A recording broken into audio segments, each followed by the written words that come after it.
Hello, नमस्ते दोस्तों। आज हम बात करेंगे हेयर फॉल या हेयर थिनिंग के बारे में। एक डेटा से पता चला है कि इंडिया में लगभग 70% ऑफ मेल इस प्रॉब्लम से गुजरते हैं, हेयर थिनिंग या हेयर फॉल की प्रॉब्लम से, और 45% फीमेल्स इस प्रॉब्लम से गुजरती हैं, हेयर थिनिंग या हेयर फॉल की दिक्कत से। लगभग अपनी एज में लगभग किसी ना किसी को ये प्रॉब्लम हो ही जाती है। एक डेटा से पता चला कि ये आजकल तो 21 ईयर से जो कम के बच्चे हैं उनको भी ये प्रॉब्लम होने शुरू हो गई है। पहले ये एक काफ़ी एज में जाके शुरू होती थी। तो ये जो हेयर फॉल होता है वो मेन दो तरीके से होता है। एक जो हेयर फॉल होता है वो होता है एम शेप में, कि जो बाल उड़ते हैं हमारे एम शेप में उड़ते हैं, वो एक उड़ते हैं ऐसे सी शेप में। जो एम शेप में उड़ते हैं यानी कि सी शेप मतलब बीच में से हमारे उड़ने लग जाते हैं, और एक यहाँ पे साइड से उड़ते हैं। जो एम शेप में उड़ते हैं वो होता है हमारा जनरेशन की वजह से। जैसे हमारी जनरेशन, हमारे पेरेंट्स के भी उसी हिसाब से बाल कम हुए होंगे, जैसे दादा दादी के या नाना नानी के। या फिर जो हमारे सी शेप में उड़ते हैं वो क्या होता है, एक इनप्रॉपर डाइट की वजह से हमारा वो उड़ता है। तो आज हम बात करेंगे कि क्या अपनी डाइट को कैसे चेंज करें या कैसे प्रोडक्ट्स को चेंज करें। आज इंपॉर्टेंट टिप्स ऐसी मैं बताऊंगा जिससे आपका हेयर फॉल कम हो जाएगा। तो ऐसे वैल्यूबल इन्फॉर्मेशन के लिए दबा के रखें लाल कलर के सब्सक्राइब बटन को और हिट करें बेल आइकन को। मेरा नाम है अमित दहिया। चलिए स्टार्ट करते हैं। First thing, use mild shampoo. आप जो भी घर में शैम्पू यूज़ करते हैं एक बार उसके इंग्रेडिएंट चेक करें, क्या वो आपके बालों को फ़ायदा करने के बदले नुकसान तो नहीं पहुंचा रहा। अगर उसमें ये प्रोडक्ट इंक्लूड है तो वो आपके बालों को ज़रूर हार्श कर रहा होगा। प्रोडक्ट है सोडियम ल्यूरिल सल्फेट, कहीं कहीं पे ल्यूरिक एसिड के नाम से भी लिखा होगा। अगर ये दो आपके में मिलते हैं तो इस शैम्पू को थ्रो कर दीजिए और कोई माइल्ड शैम्पू खरीदिए जिसमें ये दोनों प्रोडक्ट आपको नहीं मिलते, क्योंकि ये अगर प्रोडक्ट होते हैं ये हमारे हेयर फॉल को बढ़ाते हैं, ना कि हमारे कंट्रोल करते हैं हमारे हेयर फॉल को। तो इन दो प्रोडक्ट को अपने शैम्पू में आज ही चेक करिए, क्या सोडियम ल्यूरिल सल्फेट और ल्यूरिक एसिड। सेकंड थिंग क्या है? सेकंड थिंग जो हमारे बाल गिरने का मेन कारण होता है वो क्या होता है, डाईहाइड्रोटेस्टोस्टेरोन। डाईहाइड्रोटेस्टोस्टेरोन क्या है? जैसे कि टेस्टोस्टेरोन से क्या होता है, हमारे बाल बढ़ते हैं या हमारे हार्मोन इंक्रीज होते हैं। डाईहाइड्रोटेस्टोस्टेरोन से ऐसे ही हमारे बाल गिरने लग जाते हैं। अगर इसकी हमारी बॉडी में क्वांटिटी ज़्यादा हो जाती है तो हमारा हेयर फॉल होना शुरू हो जाता है। तो इसे कैसे कंट्रोल किया जाए? इसे कैसे कंट्रोल किया जाए कि मतलब ये कम हो जाए और हमारे हेयर फॉल ना हो? तो इसके लिए हमें कुछ विटामिन ऐड करने पड़ते हैं, जैसे कि विटामिन ई, विटामिन बी और विटामिन सी अगर हम अपनी डाइट में ऐड करें तो विटामिन ई का क्या फंक्शन होता है? विटामिन ई का फंक्शन होता है जो हमारी ये स्कैल्प है उसमें ब्लड सर्कुलेशन इंक्रीज कर देता है। विटामिन ई अब हमें मिलता है किससे? विटामिन मिलता है हमें किससे? बादाम से। हम अपनी डाइट में बादाम ऐड कर सकते हैं जिससे हमारे विटामिन ई मिलेगा और हमारी स्कैल्प में ब्लड सर्कुलेशन इंक्रीज होगा। अगर ब्लड सर्कुलेशन इंक्रीज होगा तो ऑब्वियसली हमारे हेयर ग्रो बढ़ जाएंगे और हेयर फॉल कम हो जाएगा।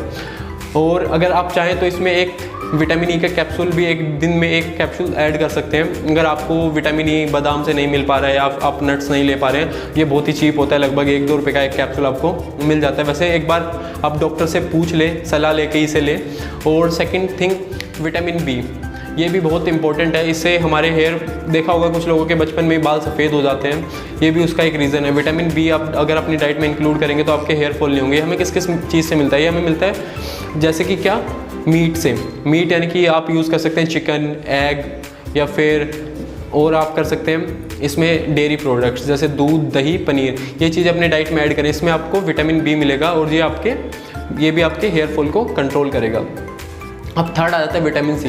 विटामिन सी का एक फंडा क्या है? विटामिन सी हमें तभी एब्जॉर्ब होता है जब हमारे शरीर में आयरन होता है, और आयरन हम तभी एब्जॉर्ब होता है जब विटामिन सी होता है। मतलब ये दोनों एक दूसरे पे इंटरडिपेंडेंट है। मतलब अगर हमारे बॉडी में आयरन की कमी होगी तो हम विटामिन सी नहीं एब्जॉर्ब कर पाएंगे, अगर विटामिन सी की डेफिशिएंसी होगी तो हम आयरन एब्जॉर्ब नहीं कर पाएंगे। तो हमें दोनों को कंज्यूम करना पड़ता है एक साथ। तो आयरन तो हमें पता है किस किस चीज़ से मिलता है। आयरन मिलता है हमें स्पिनच से, यानी कि पालक से। तो अपनी डाइट में पालक ऐड कर सकते हैं। और विटामिन सी का सोर्स है जैसे लेमन यूज़ कर सकते हैं हम अपनी डाइट में, या आंवला यूज़ कर सकते हैं, या ऑरेंज यूज़ कर सकते हैं। तो दोनों को कंज्यूम करें, ये भी आपके हेयर फॉल को कंट्रोल करेगा। और क्या मेन रीज़न होता है? इसका मेन रीज़न होता है जैसे कि लोग आजकल देखा होगा लोग कभी भी अपने सिर में ऑयल यूज़ नहीं करते। तो हमें अपने सिर में ऑयल यूज़ करना चाहिए, उसकी हल्के हाथों से मसाज करें, बिल्कुल हल्के हल्के हाथों से। ऑयल कौन कौन सा यूज़ कर सकते हैं आप? ऑयल यूज़ कर सकते हैं आप कोकोनट, मस्टर्ड या फिर आलमंड ऑयल। ये रात में सोने से पहले मसाज करें इसकी हल्के हाथ से और उसे लगा के सो जाएं और दिन में वॉश कर लें। आजकल की जनरेशन ज़्यादा ऑयल यूज़ करना पसंद नहीं करती, लेकिन इसके बहुत सारे फ़ायदे हैं। आप लगाएंगे तो आपको चेंज देखने को मिलेगा। आगे हम बढ़ते हैं कि कुछ लोगों को अगर ज़्यादा ही हेयर फॉल हो रहा है तो ये एक बेस्ट तरीका है अपने हेयर फॉल को कंट्रोल करने का। क्या करें? एक छोटा सा अनियन ले, छोटे से 2-3 लहसुन की कली लें और उसको पीस के उसका जूस निकाल लें।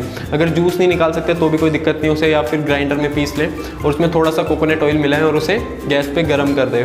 और उस कोकोनट ऑयल को जिसमें आपने अनियन का और गार्लिक का जूस मिलाया था उसे अपने सिर में रब कर लें और रात भर लगा रहने दें और सुबह उसे वॉश कर लें।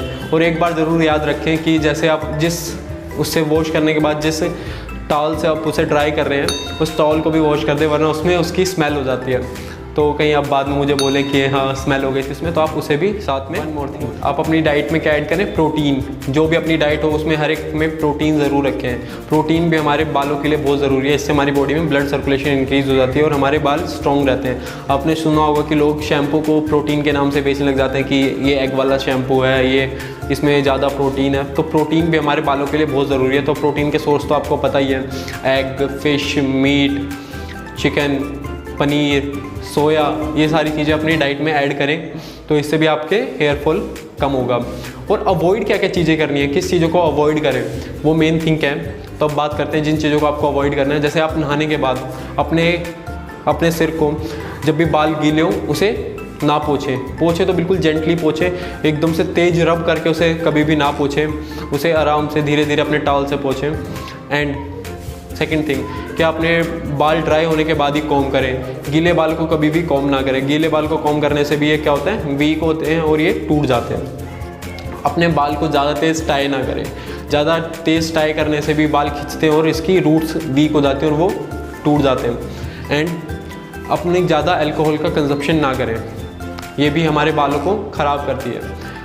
आप देखते होंगे कि जो लोग ऑयल यूज़ करते हैं ज़्यादातर उनमें खुशबू वाले तेल, जितने भी खुशबू होते हैं जिन तेलों में, उसे अवॉइड करें क्योंकि उनके अंदर अल्कोहल प्रेजेंट होता है और वो हमारे बालों को फ़ायदा पहुंचाने के बदले क्या पहुंचा रहा होता है, नुकसान पहुंचा रहा होता है। तो जितने भी परफ्यूम वाले ऑयल्स हैं जिनमें हमारे अच्छी स्मेल आती है तो उसे अवॉइड करें, वो भी उनके अंदर अल्कोहल मिलेगा। अगर आपको यकीन नहीं है तो आप अपने ऑयल के इंग्रेडिएंट चेक कर सकते हैं, उसे भी अवॉइड करें।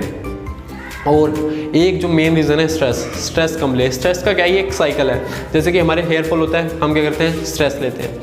अब स्ट्रेस लेते हैं तो और ज़्यादा हेयर फॉल होता है, और ज़्यादा हेयर फॉल होता है और ज़्यादा स्ट्रेस लेते हैं, तो ये क्या होता है, एक साइकिल बन जाता है। तो इस साइकिल को रोकने के लिए पहले स्ट्रेस कम करें, स्ट्रेस कम करोगे हेयर फॉल कम होगा, हेयर फॉल कम होगा आपका स्ट्रेस और कम होगा और ये साइकिल कंट्रोल में आ जाएगा। तो ये थी कुछ आज की इन्फॉर्मेशन जो उससे आपका हेयर फॉल कंट्रोल हो सकता है। तो अगर आपको वीडियो वैल्यूएबल लगी हो तो हिट करें लाइक बटन को और अपने फ्रेंड्स के साथ शेयर करें ताकि वो भी इस चीज़ का फ़ायदा उठा पाएँ। और कमेंट में अगर आपको कोई डाउट है तो मुझसे पूछ भी सकते हैं। And thanks for watching.